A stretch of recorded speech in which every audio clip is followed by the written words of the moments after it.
Assalamualaikum warahmatullahi wabarakatuh. Alhamdulillahirabbil alamin. Wa bihi nasta'in ala umuri dunya waddin. Wassalatu wassalamu ala asyrafil anbiya wal mursalin wa ala alihi washabihi ajmain. Amma ba'du.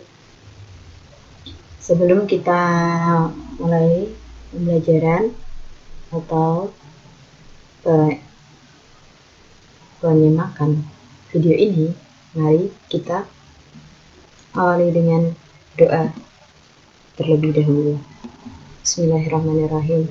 Raditu billahi rabba bil islami dina wa bi muhammadin nabiyya wa rasulah rabbi zidni ilma warzuqni fahma waj'alni minas sholihin. Rabbi shrah li sadri wa yassir li amri wahlul 'uqdatam min lisani yafqahu qawli. Amin ya rabbal alamin. Berida ilahi ta'ala wa bi barakatihi wa biniyatin sholihah jami'ah. Al-Fatihah. Bismillahirrahmanirrahim. Alhamdulillahirabbil alamin. Arrahmanirrahim. Maliki yaumiddin. Iyyaka na'budu wa iyyaka nasta'in. Ihdinas siratal mustaqim. Shiratal ladzina an'amta 'alaihim ghairil maghdubi 'alaihim waladdallin. Amin. Oke, ini adalah video pertama SKL yang ibadah. Nah, kita buka dulu modul SKL Al-Qur'annya dan ibadah. Ini yang bagian ibadah video ke-1. Langsung lanjut ke halaman 1 video ibadah.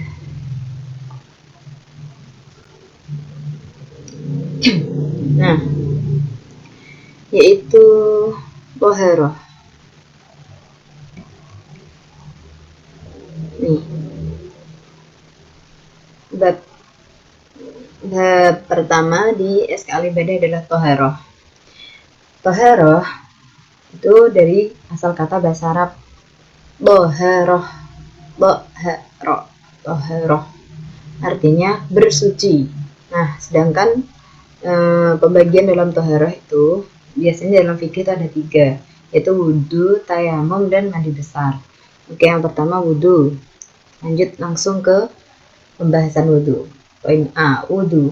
Wudhu menurut bahasa, wudhu artinya bersih dan indah, sedangkan menurut istilah yaitu menggunakan air pada anggota badan tertentu dengan cara tertentu yang dimulai dengan niat guna menghilangkan hadas kecil. Wudhu merupakan salah satu syarat sahnya sholat. Orang yang akan sholat wajib berwudhu dulu. Tanpa wudhu sholatnya tidak sah.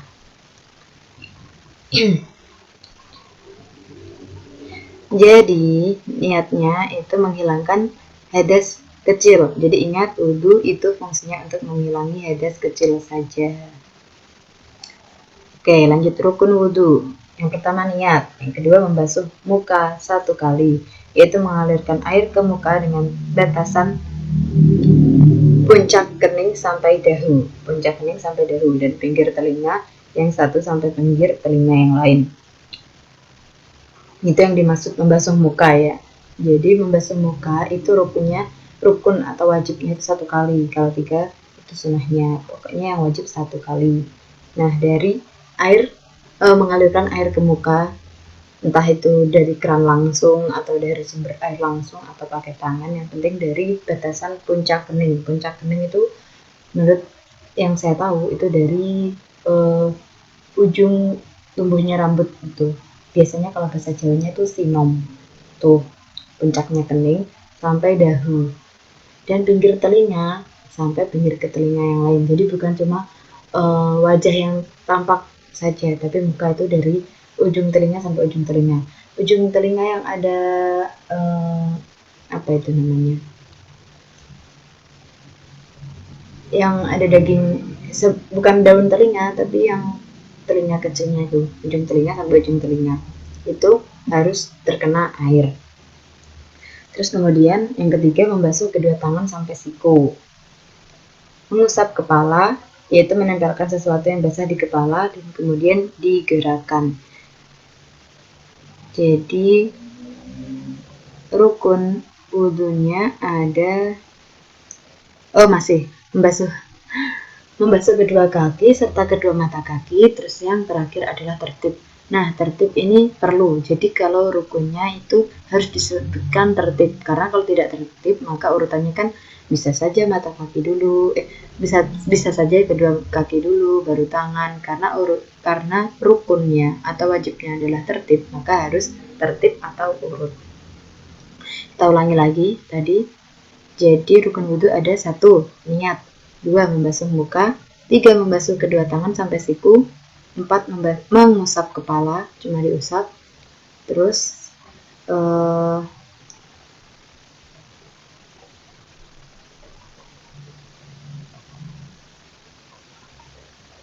5, membasuh, ya itu salah itu. Yang D-nya tuh harusnya E, karena urutannya masih yang urutan tadi. Setelah mengusap kepala, membasuh kaki serta kedua mata kaki sampai kedua mata kaki. 5, 6 tertib. Jadi rukun wudhu ada 6. Ingat, rukun wudhu ada 6. Selain rukun wudhu berarti sunnah. Berarti kalau tidak dilakukan boleh, tapi kalau dilakukan lebih baik. Tapi yang rukun hanya ada 6. Nah, tadi yang terlewat ini adalah caranya mengusap. Mengusap seluruh kepala, mengusap serban, mengusap ubun-ubun dan serban. Ini.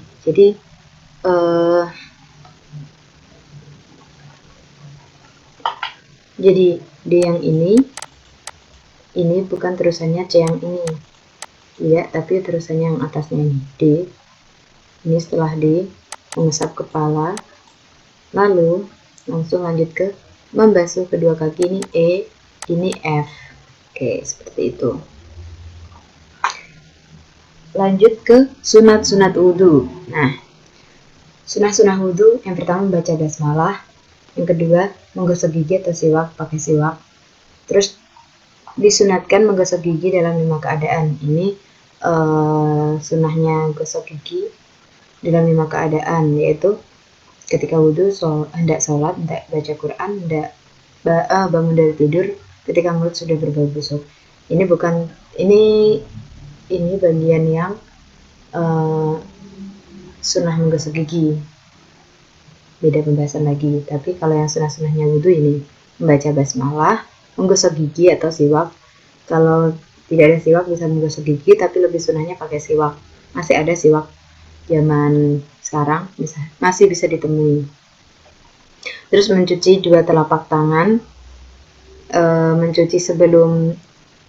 mencuci kedua telapak tangan, kayak membersihkan kuku-kukunya. Kuku-kuku yang dalamnya kuku kan ada kotoran seperti itu, jadi harus terkena air seperti itu. Terus berkumur-kumur, itu sunnah. Terus istinsyak dan istinsar. Istinsyak ini itu memasukkan air, kalau istinsar yaitu mengeluarkan air dari hidung. Kalau memasukkan ke dalam hidung terus mengeluarkan dari hidung. Jadi harus istinsyak juga istinsar. Jangan cuma dimasukkan terus nggak dikeluarin entah kemana airnya. Jadi harus dimasukkan dan dikeluarkan. Terus menyilang-nyilang jenggot. Kalau punya jenggot, menyilang-nyilang jari, membasuh 3 kali. Jadi sunahnya wudhu itu semuanya 3 kali, tapi kalau kewajibannya 1.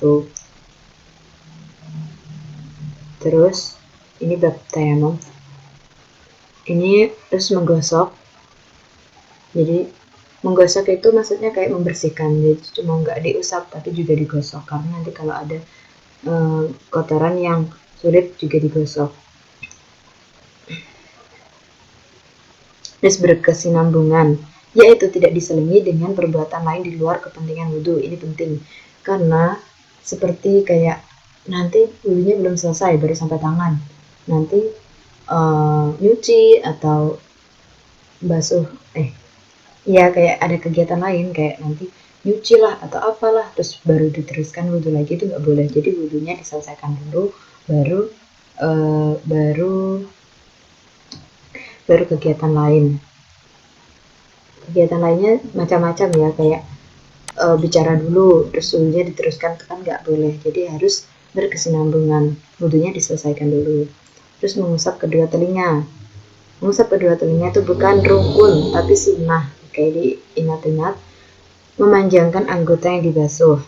Maksudnya memanjangkan anggota yang dibasuh itu sesungguhnya, ini ada hadisnya, Sesungguhnya umatku akan muncul pada hari kiamat dengan wajah yang gemilang lagi bercahaya disebabkan bekas wudhunya. Berkata Abu Hurairah radhiyallahu anhu berkata, maka barang siapa di antara kamu yang sanggup memanjangkan cahayanya, maka lakukanlah. Maksudnya gini, kayak rukunnya wudhu itu dari ujung tangan sampai siku-siku. Nah, itu dilebihkan, nggak cuma sampai pucuknya siku-siku, tapi lebih atasnya siku-siku gitu. Jadi di atasnya siku-siku itu masih terkena air. Nggak siku-siku aja kadang kan ada yang nggak kena, itu malah nggak boleh, harusnya dilebihkan di atasnya siku-siku. Kalau bisa pakai baju yang longgar, jadi bisa siku-sikunya kena, atasnya siku-siku kena dikit. Ya cuma atasnya siku-siku, nggak sampai pergelangan lengan atas, enggak, cuma atasnya siku-siku dikit gitu.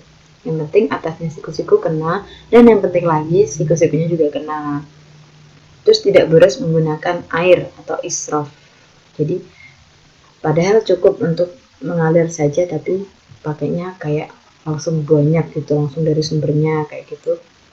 Diusahakan jangan dilakukan. Terus berdoa ketika berwudu. Sebenarnya ada doa-doa ketika wudu, zikir, tapi bukan diucapkan karena pas wudu nggak boleh ngomong. Jadi doa ketika wudunya itu kayak dibatin kayak gitu, atau nggak ada suaranya. Nah, terus lanjut ke ibadah yang wajib dengan wudu, yaitu malayatimul wajib ila wajib bahwa wajib, gimana sih? Ya kayaknya gitu. Ibadah yang wajib dengan berwudu, yaitu tanpa wudu maka ibadahnya nggak sah. Yang pertama adalah sholat.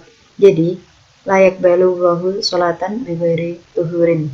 Jadi Allah tidak menerima sholat sebelum sucinya dengan berwudu. Terus tawaf. Jadi sebelum tawaf itu harus wudu. Menyentuh mushaf. Nah, ini menurut jumhur. Jumhur itu kesepakatan ulama kebanyakan, atau ya kesepakatan ulama itu. Jumhur itu artinya kesepakatan ulama tidak boleh menyentuh mushaf kecuali yang suci dari hadas kecil dan hadas besar. Tapi sebagian lain boleh. Sebagian lain berpendapat bahwa yang diharamkan hanyalah bagi yang berhadas besar, bukan hadas kecil. Jadi kayak junub atau haid itu nggak boleh, tapi kalau kayak hadas kecil cuma udah batal itu boleh, itu ada. Jadi jumhurnya ada yang berpendapat lain sebagiannya. Terus lanjut ke membawa mushaf. Seseorang yang tidak punya wudhu diperbolehkan membawa mushaf Al-Quran di dalam tasnya.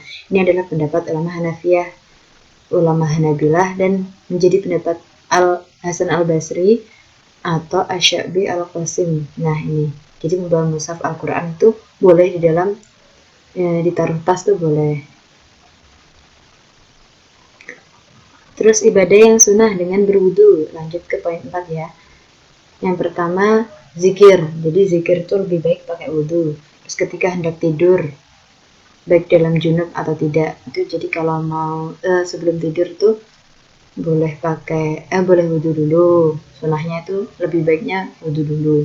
Sebagai orang junub yang hendak makan, minum atau mengulangi senggama, itu boleh wudu. Terus sebelum mandi, baik mandi wajib maupun sunnah. Jadi sebelum mandi itu wudu dulu boleh, sunnah. Setelah memakan sesuatu yang disentuh api, memperbarui wudu bagi yang masih berwudu, itu jadi boleh. Jadi kalau masih punya wudu tapi ingin memperbarui wudu, itu boleh. Misalnya masih punya wudu tapi padahal udah punya wudu tapi 1 jam, terus kayak airnya udah gak kerasa, ingin wudu lagi, itu boleh. Namanya memperbarui wudu.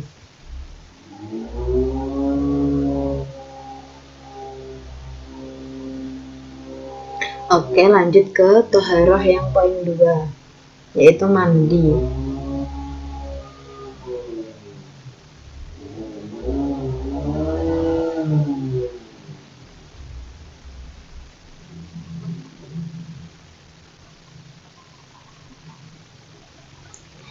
Lanjut poin 2, yaitu mandi. Mandi adalah meratakan air ke seluruh tubuh dengan tujuan untuk menghilangkan hadas kecil atau hadas besar. Jadi ini hadas kecil juga bisa, hadas besar juga bisa. Ini mandi yang dimaksud ini mandi kecil atau yang mandi biasa sama mandi besar. Mandi besar itu kayak menghilangkan hadas-hadas besar. Nah, ini hal-hal yang mewajibkan mandi. Yang pertama, keluar mani dengan syahwat, baik di waktu tidur maupun bangun, baik laki-laki maupun perempuan. Terus melakukan hubungan seksual sekalipun tidak keluar mani. Terus yang ketiga, terhentinya haid dan nifas.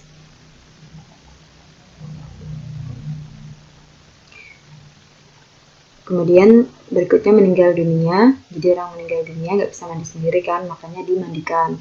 Terus yang kelima, orang kafir apabila masuk Islam. Jadi ada mu'alaf itu masuk Islam, maka dia diwajibkan mandi besar dulu.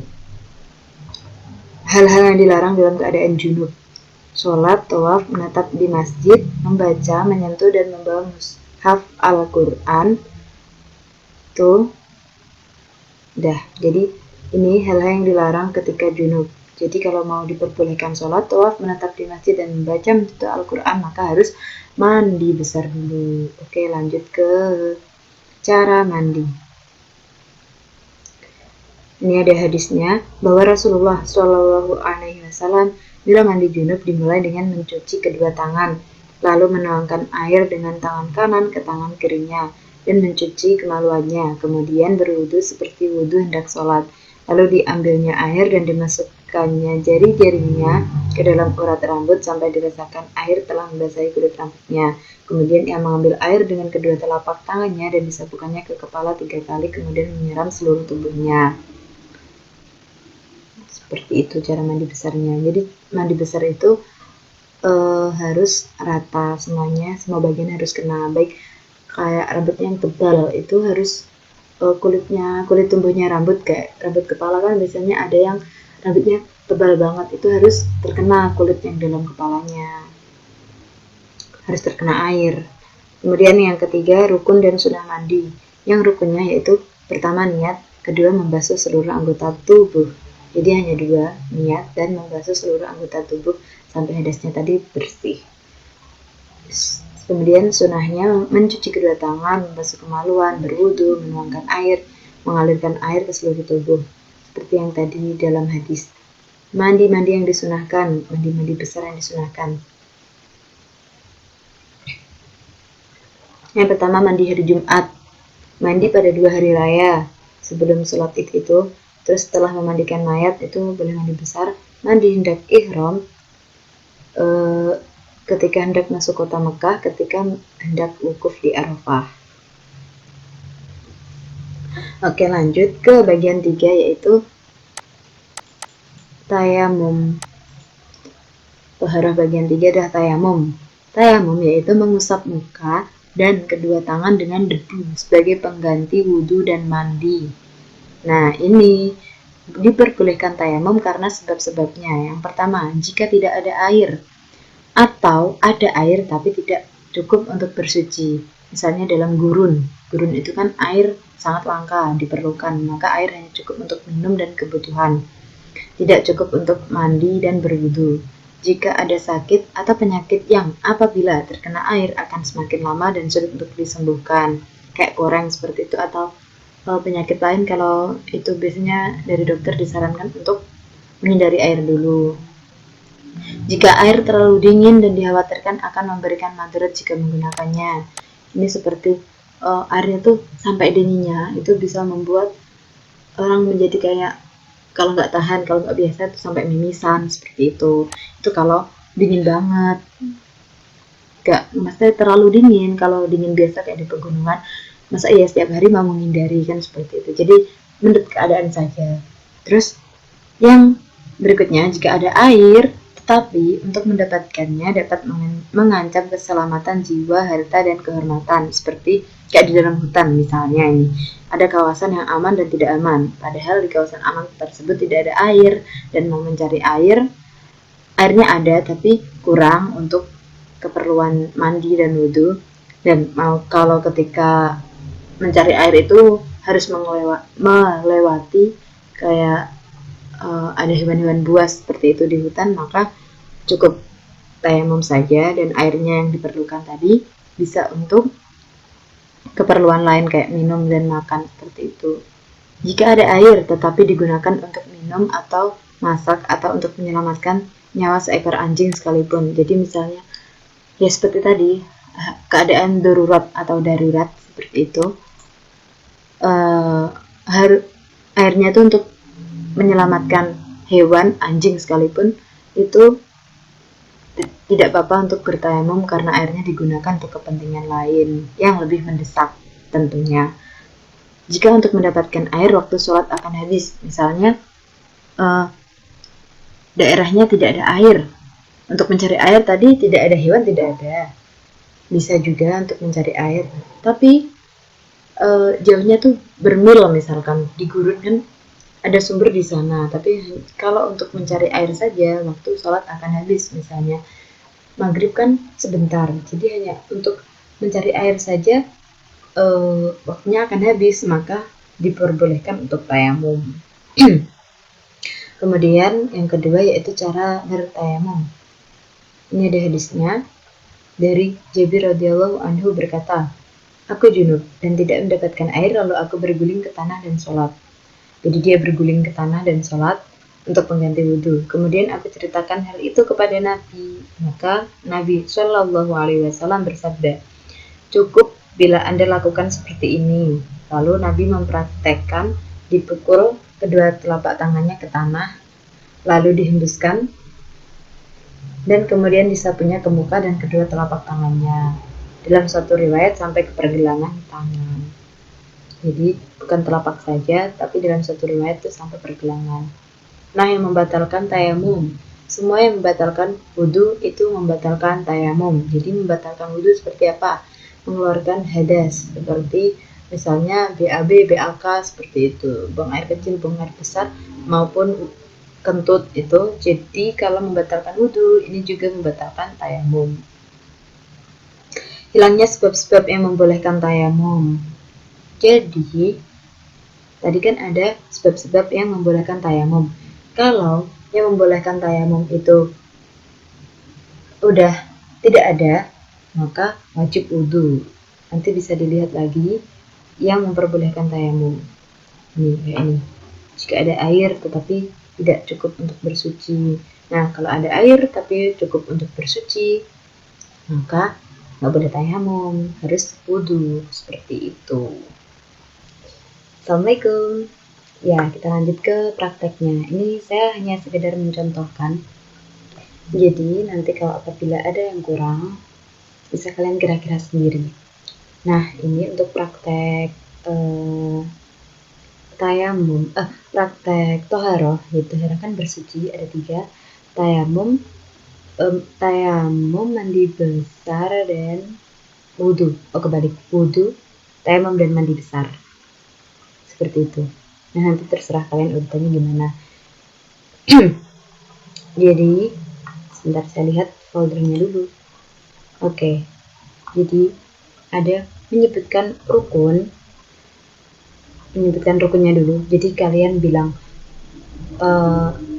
SKL ibadah toharoh, bab toharoh atau bersuci. Yang pertama wudhu. Nah, wudhu kalian menyebutkan rukun wudhu itu ada berapa, sebutkan, terus langsung prakteknya. Jadi prakteknya kalian bilang niatnya, itu aja, mudah aja. Bismillahirrahmanirrahim. Niat wudhu, nawaitul wudhu'a lirafil hadasil asghari fardhillahi ta'ala. Tuh, terus menyebutkan prakteknya. Kan tadi kan rukunnya disebutkan, ini sama sunnahnya langsung dilakukan semuanya, nggak apa-apa. Jadi mengusap sambil bilang, karena nanti kan belum tentu saya bisa lihat jelas, jadi nanti sambil bilang aja nggak apa-apa. Membersihkan kedua telapak tangan terlebih dahulu dan kuku-kukunya itu, terus berkumur. Nah, anggap aja gitu aja. Jadi membersihkan kedua telapak tangan, membersihkan tangan sampai kuku-kukunya, ada kotorannya kayak gitu, bersihkan. Terus setelah itu lanjut yang lupa, bentar, kumur. Setelah kumur, menghisap air ke dalam hidung dan mengeluarkannya, istinsak dan istinsar seperti itu. Terus mengusap wajah dari kening, ini dari ujung kening, dari tempat tumbuhnya rambut sampai dagu seperti itu, dan dari telinga, yang ujung telinga yang ada mentolnya itu loh, yang ada, ya itu ujung telinga, bukan daun telinga tapi yang ujung telinga yang ini, dari wajah yang sini, ini sampai ke sini. Nah seperti itu, bukan daunnya ya, kalau daun bukan. Jadi rata sampai hampir telinga, jadi disopet jangan masuk telinga nanti kalau kemasukan air. Setelah itu tangan, nah tangan, membasuh tangan dari ujung tangan sampai siku-siku. Nah kan sampai siku-siku, nah ini siku kan, kalau bisa kan dilebihkan, jadi membasuh tangan kanan dahulu 3 kali itu sampai siku, dilebihkan lebih baik seperti itu. Jadi kalian kalau menerangkan tuh juga bilang, kan nggak pakai air, jadi kan aku nggak tahu nanti gambarannya gimana, jadi kalian terangkan aja. Membasuh tangan kanan 3 kali dari ujung tangan sampai siku, nah bisa dilebihkan karena itu lebih baik gitu, kalian bilang ke tangannya tuh. Ya sudah, membasuh sebagian kepala, karena sebagian kepala itu ada rambut, jadi membasuh rambut gak apa-apa. Membasuh dalamnya kepala, kalau gak punya rambut kan terus gimana, kayak gitu, itu membasuh sebagian kepala. Jadi kalau bagian di sini kalau gak punya rambut ya gak apa-apa gitu, karena sebagian kepala. Dan rambut itu bukan rambut yang, kalau yang panjang bukan rambut yang bawahnya, tapi rambut yang ada di kepala sini, jadi dikit aja, nggak usah zor gitu, nggak diusap, bukan dibasuh. Kalau wajah kan dibasuh gini, kalau sebagian kepala itu diusap. Terus selanjutnya adalah membasuh telinga seperti itu, kayak gini. Terus membasuh kaki kanan terlebih dahulu 3 kali, kaki kiri terlebih dahulu 3 kali. Nah kalau sepengetahuan saya, kalau membasuh kayak anggota yang ada kanan kirinya, nggak cuma satu, itu didahulukan kanan 3 kali, bukan kanan kiri kanan kiri kanan kiri sampai 3 kali itu bukan, tapi kanan 3 kali itu, terus kiri 3 kali, terserah kalian, tapi untuk yang saya tahu itu 3 kali, kalau satu bagian kanan 3 kali, kiri 3 kali, seperti itu. Itu yang bagian wudhu. Terus nanti kalau kalian nggak hafal, nanti bisa kayak bukan contekan bacaannya, tapi yang urutannya.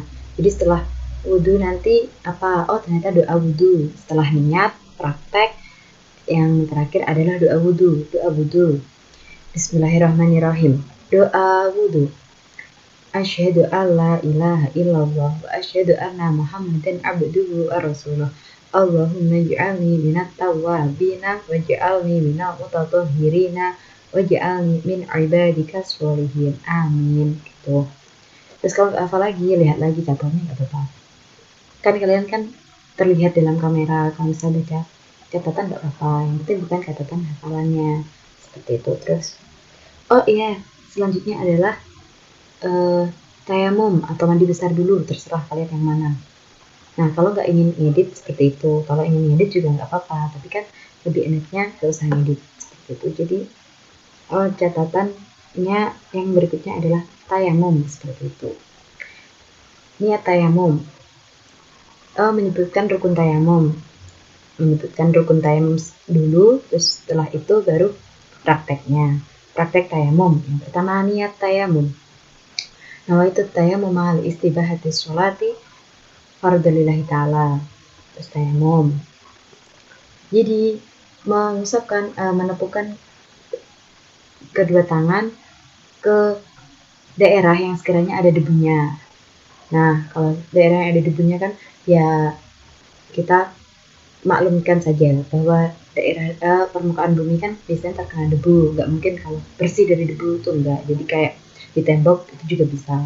Jadi gini, misalnya di tembok, bisa tepukan ke tembok, nah, menepukkan kedua tangan ke daerah yang ada debunya, lalu seperti ini, menaburkan gitu.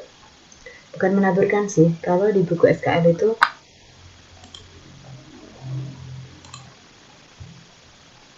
bukan menaburkan tapi kayak meniup. Jadi setelah ditepukan ke tanah itu boleh dihembuskan, boleh juga ditepuk gini gitu, sekiranya debunya nggak banyak. Kalau misal ke pasir beneran ya, itu kan banyak kan debunya gini, nah daripada ke wajah kan ditiup gitu, sekiranya masih ada debu atau di gini gitu. Setelah itu diusapkan ke wajah gini, terus tepuk lagi, kan nggak mungkin kan udah ke wajah, terus tepuk lagi, tepukan, dihembuskan atau ini dihilangkan dikit, dihembuskan juga boleh. Lalu ke tangan, jadi dari tangan sini sampai siku gini. Oke, saya ulangi, ini sepengetahuan saya.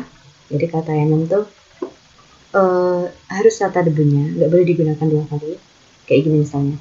Yang tadi wajah, jadi kalau wajah dari atas ke bawah, nggak ada yang diulangi 2 kali.